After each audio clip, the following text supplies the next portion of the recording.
Let's get into this best of 3 here. On Whispers of Gold, we're gonna start. In the top left, we do have herO, and in the bottom right, it's nice. I actually played a very good series against Percival, kind of staying ahead all time long and doing his weird style. He didn't really do anything like other Protoss players. He didn't really do anything standard that much. He really played his own style. His kind of, I get scouted and I just throw across the strategy I went for and go completely different direction. And I somehow get enough time to complete enough pieces so I won't be broken and you can't really do anything to me, and I get a lead from that one. Because you counted something that doesn't happen. It's a really cool way of playing, but it can look extremely foolish if it doesn't work. Now herO is someone who is just so much in your face, even though like Percival is an aggressive player, but herO is even more, he's probably like one of, or maybe the most aggressive player in all StarCraft 2, right? Now, he's so much in your face, he's probably gonna just like be so much in Nice's base or around it that he just has enough information, so he doesn't really get tricked by that. Or he shouldn't. But let's wait and see. I mean, Nice just can't play a very standard game as well. Very strong in that one. As you already saw, I mean, he has a very good macro. He went up to like, what, 93 drones and, probes and like 7 bases or something in the end. While Percival was still sitting at 4 bases. He had like every single tech piece. He had 2 forges running. He had like 2 robos running. He had stargates on the way. He had a lot of things going. He had a bunch of gates. He was in such a good spot. Really not slipping at any second in that macro game as well. Spending a lot of his money now. Very, very cleanly.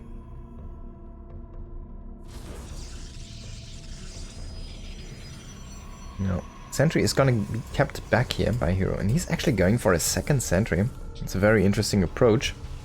We do see Sentry Stalker here from Nice, which is more of the normal opening, and he will reveal this to herO by attacking that pylon. And yeah, herO actually, like after he sees the pylon being completed, he's like, alright, sentries, you go, get that shield. And then you deal as much damage as the probe, I guess. Maybe a little bit more. Let's see. They deal 6 with a speed of 0.7. And yeah, I guess they deal like tiny bit more. They have like 20% more attack speed and they deal 1 more damage than a probe. It's not that much, but it's a bit. Now Sentry Scouts coming in here. Gonna reveal all the information to both players. Twilight against Robo is what we are up here with in this match. The most interesting question is gonna be, what upgrade are we gonna see here from Nice? Of course, Blink is the standard, but I'm always happily surprised if we see something else. Early charge can be nice for a timing attack, for example, or a weird adept glaives build. You can also just throw down a Dark Shrine, but it's gonna be charge here, matter of fact. And of course, charge is gonna be nice against that Robo. Now, going into a Warp Prism first, interesting choice, not the Observer, which is probably the norm. If you see no pressure against or coming against you, you kind of usually get that Observer first, maybe even a couple or 3. Now herO is not usual, and he's indeed very specific and a very, well, unique individual. And he just utilizes every piece he has for pressure. He says, okay, I have 3 sentries, I can scout as much as I want with the sentries. And I'm just gonna drop 2 adepts. Because I have a prism. He's gonna come in and shade. But these shades, I don't think, yeah, this is not a good position. He's still gonna let those finish. He's gonna... Oh, he's gonna evacuate with the prism here. Nice move. Gets a couple basically for free there. And he's gonna continue this harassment. Let's see though. I guess he's not gonna shade this time. No, it's gonna be cancel. Being tagged by a Phoenix is kind of eliminating that surprise element, which you need a little bit. Now Templar Archives going extremely early into those Templar Archon, Charge Shot Archon Immortal setup here. I mean, we're looking at what, 2 gateways, right? This is such an early, such an early tech, man. Now he's getting 2 more gates after the matter of fact, but hero's gonna scout this one. Oh no, he doesn't! There we go, he does. He clicks it, he's like, what? And now he sees all of these extra gates, like, wait, what? So yes, ladies and gentlemen, this should be a 2-base attack in just a moment here. As you see, he's actually throwing down his 3rd Nexus. He's like, alright, so what? But he needs more production himself. And 4 gates are not gonna cut it against 8. But herO wouldn't be herO if he wouldn't just go across the map and say like, oh, you have all that infrastructure set up, but you don't have that army yet, and I've been producing for quite a while, so I can just go ahead and kill you. Let's see if it works. Now, a few first Archons are here, and we do have a Prism to help with this defense. We do have Blink here for herO. He loses his Stalker though. A little bit of a miss-micro moment there. But 3 Immortals, they could be strong enough to chew through this army here. And yeah, man. herO is just like, so what, man? You have the better composition, you have the better production, but so what? I have the better position. And the better timing, apparently. He has the bigger army as well. Perfectly spreading those Stalker shots to get both Zealots. And behind this, he's expanding. His expansion is up and running. He's throwing down some defensive structures. He's throwing down extra gateways. He's throwing down charge. And this pressure, I mean, it could have even almost, like, if he commits, it's very, very tough or nice to defend this one. But this keeps nice of a 3rd base. This keeps nice from moving across the map. This does shave off some of the units, so it kind of prevents the army growth. Remember, the more charge lot Archon you have, like, it scales incredibly well to like a medium-sized army, and then eventually it falls off again because you start to block each other. But if you get a good engage with this army, like, you can have like, I don't know, 100 charge lots, right? If you get the perfect engage and they all shoot at 1 target or something, and then you just have like incredibly powerful armies though. Now Stalker's trying to harass these Archons. He could probably turn shoot there and get this one. He's gonna go for those Zealots though. Archon's sitting at 100 HP. Now moving in here, nice. I'm not sure about this one. The timing is off. And there's a lot of units here for herO. He has so many Stalkers, which does a better job at scaling at this point here. And most of the charges are already depleted. We do have those 3 shield batteries actually healing here, still being around. We did have that overcharge on one of the batteries to get some extra healing power, and I think the army is gonna be broken. He's trying to go for that Prism. He needs to take out the Immortal first here. That's a little bit wasteful though on those Stalkers, but still, it's gonna break the army here. herO is gonna take the game. That was a great game from herO, man.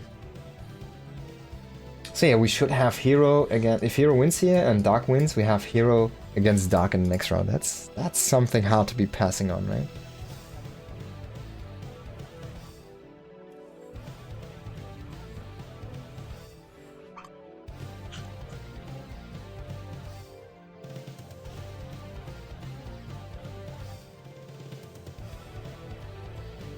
That's gonna be Frostline.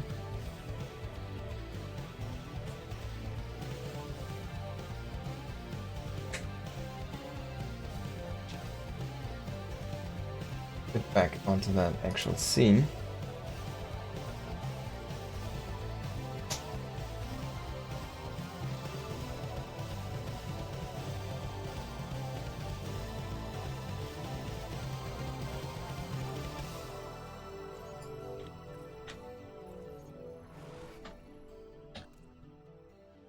Top right, winning the first map is herO, and bottom left, it's nice. Kind of getting stuck in his transition there, in his idea.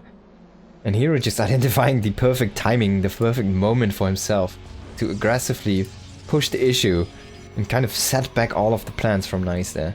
Buying him enough time to really make the defense up. It's such a weird moment, right? Because in that second he has just a way bigger army. So he just goes across the map, pressures, forces Nice to whoop in so many extra units, to lose extra units that he wanted with that push, right? He wanted to really scale that one up.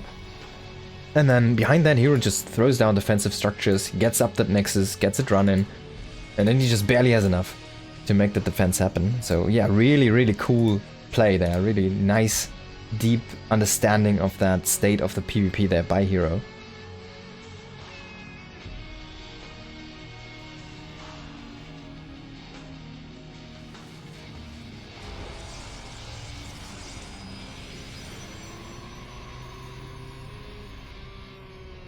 Now hero's gonna see that double gate opening. He has not gone for a second gate himself yet, so maybe he wants to play that one gate style. This is not a ramp natural though, so it's gonna be a tough defense.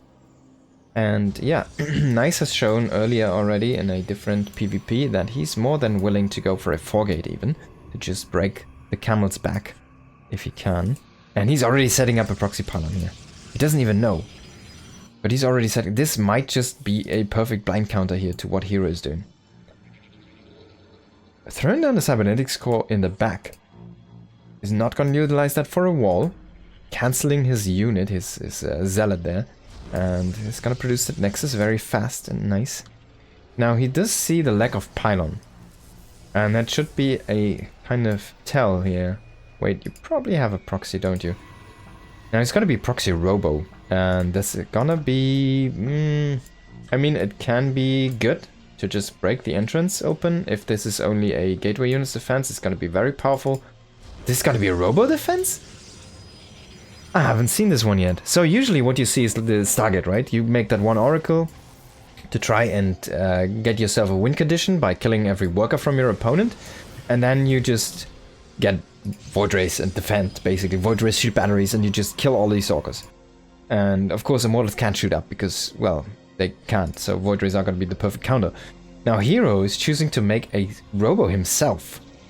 And he didn't know this is a robo, he doesn't know.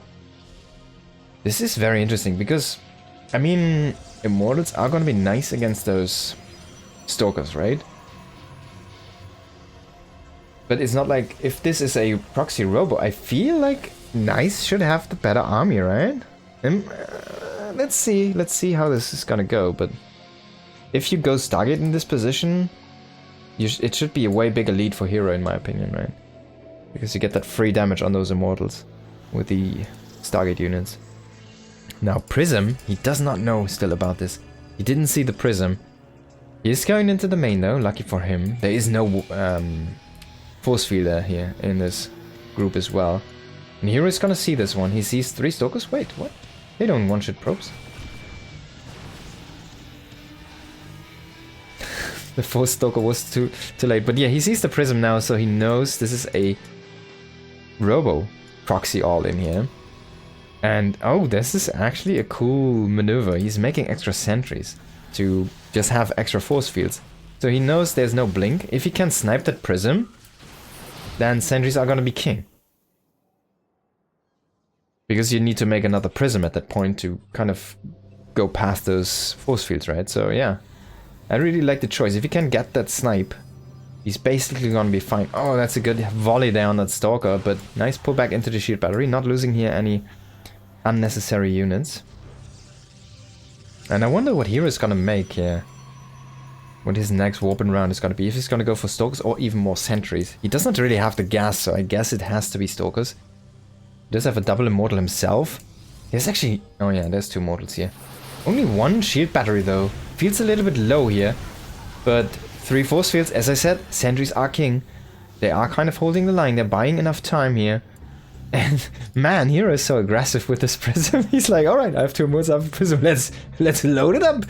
And let's follow that army and just drop on top of the army if we can. Now he's gonna drop into the action here. Some nice micro here by Nice as well to keep his units away from that damage of those Immortals from herO. So far, this is kind of going good for herO. He's making extra adepts. This is a really cool choice. The immortals are terrible against adepts.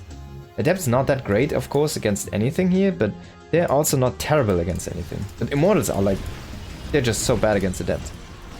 Now, who's gonna win this micro fight? Oh, the force field! Look at this!